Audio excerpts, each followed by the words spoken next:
വളരെ ദാരുണവും നാടിനെ ഒരുപോലെ ഞെട്ടിച്ചതുമായ വലിയ ദുരന്തത്തിനാണ് ഈ പ്രദേശവും ക്ഷേത്രവും സാക്ഷ്യം വഹിച്ചത്. മുമ്പൊരിക്കലും അങ്ങനെയൊരു അനിഷ്ട സംഭവം ഇല്ലാതിരുന്ന ഒരു പ്രദേശവും ക്ഷേത്രവുമാണിത്. അതുകൊണ്ട് തന്നെ ആ നടുക്കം, അതിൻ്റെ ആഘാതം വളരെ വലുതായി ജനങ്ങൾക്ക് അനുഭവപ്പെട്ടിട്ടുണ്ട്. സംഭവം അറിഞ്ഞ ഉടനെ തന്നെ വനംവകുപ്പിലെ ഉദ്യോഗസ്ഥന്മാരും ജില്ലാ ഭരണകൂടത്തിൻ്റെ മേധാവികളും പോലീസും എല്ലാം ഇവിടെ എത്തുകയും പരിശോധനകൾ നടത്തുകയും ചെയ്തതിൻ്റെ അടിസ്ഥാനത്തിൽ ഇന്നലെ രാവിലെ 11 മണിക്ക് ബന്ധപ്പെട്ടവരെല്ലാം ഗവൺമെൻറ്റിന് റിപ്പോർട്ട് സമർപ്പിക്കുകയുണ്ടായി. ആ റിപ്പോർട്ടിൽ കാണാൻ കഴിഞ്ഞത് നാട്ടാന പരിപാലന ചട്ടങ്ങളിലെ വ്യവസ്ഥകൾ പാലിക്കുന്നതിൽ വീഴ്ച സംഭവിച്ചിട്ടുണ്ട് എന്ന് തന്നെയാണ്. രണ്ടാമത്, വെടിക്കെട്ടുമായി ബന്ധപ്പെട്ട് വേണ്ടത്ര ശ്രദ്ധ കാണിച്ചോ എന്ന സംശയം ജില്ലാ ഭരണകൂടവും പ്രകടിപ്പിച്ചിട്ടുണ്ട്. ഇതിൻ്റെ എല്ലാം അടിസ്ഥാനത്തിൽ നിയമപരമായി നടപടികൾ സ്വീകരിക്കാനാണ് സർക്കാർ തീരുമാനിച്ചിട്ടുള്ളത്. വെടിക്കെട്ടുമായുള്ള പ്രശ്നത്തിൽ ജില്ലാ മോണിറ്ററിംഗ് കമ്മിറ്റിയും പ്രത്യേകം പരിശോധന നടത്തേണ്ടതായിട്ടുണ്ട്. കാരണം അവരാണ് എഴുന്നള്ളിപ്പിനുള്ള അന്തിമമായ അധികാരം നൽകേണ്ടത്. അങ്ങനെ നൽകാനിടയായത് ഈ ബഹുമാനപ്പെട്ട കേരള ഹൈക്കോടതി കേരളത്തിലൊട്ടാകെ ബാധകമാകുന്ന പൊതുനിർദ്ദേശങ്ങളാണ് നൽകിയിട്ടുള്ളത്. ആ പൊതു നിർദ്ദേശങ്ങൾ ഓരോ പ്രദേശത്തിൻ്റെയും സവിശേഷതയനുസരിച്ച് അതുപോലെ പാലിക്കാൻ കഴിയാത്തൊരു സാഹചര്യം ഉണ്ടായിരുന്നു.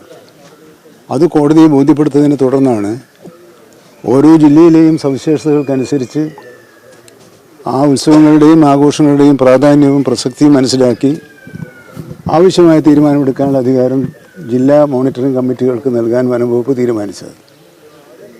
അപ്പോൾ ഇവിടെ ഞാൻ വന്നെത്തിയപ്പോൾ ഇതിനകത്ത് ക്ഷേത്രം ഭാരവാഹികൾക്കും മനഃപൂർവ്വം ഉണ്ടാക്കിയ ഒന്നല്ല എന്നാണെങ്കിലും സർക്കാരിന് നിയമ നടപടികളുമായി മുന്നോട്ട് പോയേ പറ്റൂ എന്നതാണ് ഞാൻ അവരെ അറിയിച്ചിട്ടുള്ളത്. നിയമപരമായാകുമ്പോൾ അവർക്ക് നിയമപരമായി കാര്യങ്ങൾ ബോധ്യപ്പെടുത്താൻ അവസരം ഉണ്ടാവുമല്ലോ, അതവർ ചെയ്യട്ടെ. നമുക്ക് ഇപ്പോഴുള്ള നിയമവും നടപടിക്രമങ്ങളും കോടതി നിർദ്ദേശങ്ങളും പാലിച്ചുകൊണ്ട് മുന്നോട്ട് പോകുക എന്ന നിലപാടാണ് സ്വീകരിച്ചിട്ടുള്ളത്. ഇതിനകം തന്നെ കേസുകൾ രജിസ്റ്റർ ചെയ്ത് അന്വേഷണം ആരംഭിച്ചിട്ടുണ്ട്.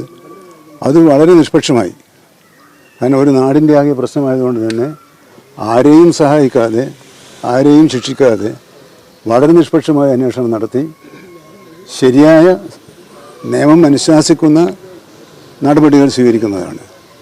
ഇവിടെ അന്വേഷിച്ചപ്പോൾ പരിക്കേറ്റ് കിടക്കുന്നവരുടെ കാര്യത്തിൽ ക്ഷേത്രം ഭാരവാഹികൾ തന്നെ ആവശ്യമായ പരിരക്ഷയും ശ്രദ്ധയും ചെലുത്തുന്നുണ്ട് എന്നാണ് അവർ അറിയിച്ചത്. അത് അവർ കൂടുതൽ കാര്യക്ഷമമാക്കേണ്ടതാണ് എന്ന് നിർദ്ദേശിച്ചിട്ടുണ്ട്. മറ്റ് കൂടുതൽ കാര്യങ്ങൾ എന്തെങ്കിലും ചെയ്യാനുണ്ടെങ്കിൽ മന്ത്രിതല സ്ഥലത്തിൽ ആലോചിച്ച് തീരുമാനമെടുക്കുക എന്നതാണ് ഇപ്പോൾ നമ്മുടെ മുമ്പിലുള്ള വഴി. ബന്ധപ്പെട്ട കുടുംബാംഗങ്ങൾ, മരണപ്പെടാനിടയായ കുടുംബാംഗങ്ങളോട് ഗവൺമെൻറ്റിനും എനിക്കുമുള്ള അഗാധമായ ദുഃഖം രേഖപ്പെടുത്താനും അനുശോചനം അറിയിക്കാനും ഈ സന്ദർഭം ഞാൻ ഉപയോഗപ്പെടുത്തും. ഈ ആന വിരളാനുള്ള കാരണം നമ്മൾ 3 വകുപ്പുകളും ഏകീകരിച്ച് തന്നെ ആണോ കണ്ടെത്തിയിരിക്കുന്നത്? അതിൽ അസാധാരണമായ ഒരു സംഭവം ഉണ്ടായതെന്ന് പറയുന്നത് വെടിക്കെട്ടുമായി ബന്ധപ്പെട്ട പ്രശ്നമാണ് ഇപ്പോൾ ചൂണ്ടിക്കാണിച്ചിട്ടുള്ളത്. വെടിക്കെട്ടിൻ്റെ ശബ്ദം ആനകളെ പരിഭ്രാന്തരാക്കി എന്നാണ് ലഭിച്ചിട്ടുള്ള വിവരം. അപ്പോൾ അതൊക്കെ ഇനിയിപ്പം നമ്മൾ അതിൻ്റെ തെളിവുകളെക്കുറിച്ച് ഇപ്പം നമ്മൾ പൊതുസമൂഹം ഞാൻ സംസാരിക്കുന്നതിൽ നല്ലത് നിയമപരമായി നോക്കട്ടെ. നിയമത്തിൻ്റെ ഇതല്ല ഞാനൊന്ന് പറഞ്ഞാൽ അതിന് തെറ്റിപ്പോയാൽ എൻ്റെ ഒരു നിഗമനമല്ലല്ലോ വേണ്ടത്. നിഗമനം വേണ്ടത് അന്വേഷണ സംഘത്തിൻ്റെ നിഗമനമാണ്.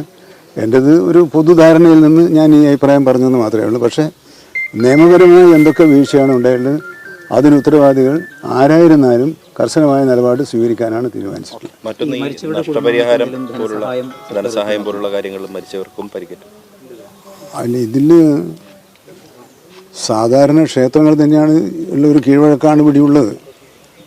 ആ കീഴ്വഴക്കത്തിനനുസരിച്ച് കാര്യങ്ങൾ പോകട്ടെ എന്നുള്ളതാണ് ഇപ്പോഴത്തെ ആലോചന. ഇനി അത് ഞാൻ പറഞ്ഞത് എന്തെങ്കിലും ഉണ്ടെങ്കിൽ അത് ഞാൻ മാത്രമായ ഒരു തീരുമാനം പ്രഖ്യാപിക്കാനോ പറയാനോ സാധിക്കില്ല. തീർച്ചയായും അവർക്കുള്ള ഇൻഷുറൻസ് പരിരക്ഷ ഉൾപ്പെടെയുള്ള കാര്യങ്ങളുണ്ടെന്നാണ് മനസ്സിലാക്കിയിട്ടുള്ളത്.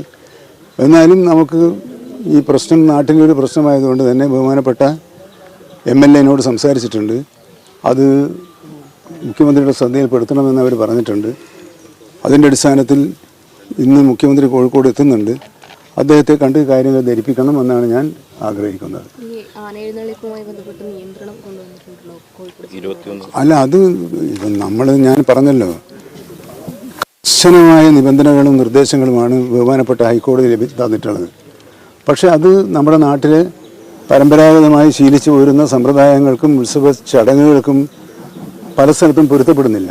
അങ്ങനെ പൊരുത്തപ്പെടുന്നതുകൊണ്ടാണ് ജില്ലയിലെയും പ്രാദേശിക കാര്യങ്ങൾ കൂടി മനസ്സിലാക്കി ഒരു തീരുമാനമെടുക്കാൻ ജില്ലാതല മോണിറ്ററിംഗ് കമ്മിറ്റി ഉണ്ടാക്കിയത്. ആ കമ്മിറ്റിക്ക് വിട്ടുകൊടുത്തതുകൊണ്ട് അവരുടെ ഭാഗത്ത് പിന്നെ എന്തെങ്കിലും വീഴ്ച ഉണ്ടായിട്ടുണ്ടെങ്കിൽ അത് നമുക്ക് പരിശോധിക്കാം. അവർ വേണ്ടത്ര ശ്രദ്ധിക്കാതെയാണ് അനുവാദം നൽകിയതെങ്കിൽ അതും പരിശോധിക്കണമല്ലോ. അപ്പോൾ ഞാനത് പറഞ്ഞ് എല്ലാ വിഷയങ്ങളും നിഷ്പക്ഷമായി പരിശോധിച്ച് തെറ്റുകാരൻ ആരായിരുന്നാലും ആ വീഴ്ച വരുത്തിയ ആളുകൾക്കെതിരെ നിയമം അനുശാസിക്കുന്ന നടപടികൾ എന്താണോ ആ നിയമ നടപടികളുമായി കർശനമായി തന്നെ മുമ്പോട്ട് പോകുമെന്ന് ഈ നാട്ടിലെ ജനങ്ങൾക്ക് ഉറപ്പ് നൽകാൻ ഈ സന്ദർഭം ഞാൻ ഉപയോഗിക്കുന്നു. ഈ ഗുരുവായൂർ ദേവസ്ഥൻ്റെ ആനയാണ്, ഫിറ്റ്നസ് ഉണ്ടായിരുന്നതാണ്. അപ്പം ഈ ആനയുടെ ഇപ്പോൾ ഇടച്ചങ്ങൾ ഉപയോഗിച്ചില്ല എന്നടക്കമുള്ള കാര്യങ്ങൾ ഈ പാപ്പാന്മാരൊക്കെ അല്ലേ കൊടുത്ത്? അല്ല, ഞാൻ ഓരോ പോയിന്റും പറയുന്നത് കാരണം അത് തെളിവുകളുടെ അടിസ്ഥാനത്തിൽ വന്ന റിപ്പോർട്ടാണല്ലോ.